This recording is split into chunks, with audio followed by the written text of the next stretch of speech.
Today's topic is removing the consecutive duplicates from the list. We are going to solve this problem using the two methods. Method 1 using the zip longest function and the list comprehension, and the method 2 using the group function and the list comprehension. Starting from the method 1, that is using the zip longest and the list comprehension. The zip longest function is much more similar to the zip function. The sole difference between them is that the zip longest function, it fields the value keyword having an argument to the null, while the zip function, it does not passes those arguments. Let me show you an example so you can get a clear perspective. Let's say we have a list one which only comprises of numbers. Let's take it up to 5, and a list 2 which only comprises of an alphabets.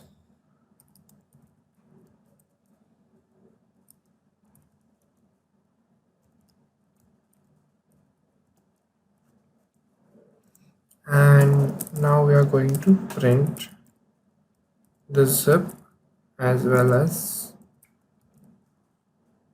the zip longest function.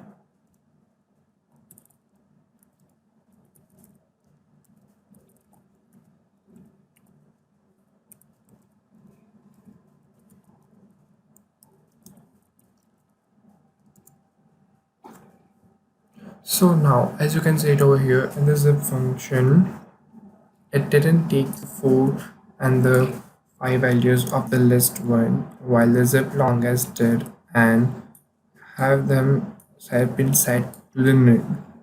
So that's why we have used the zip longest over here.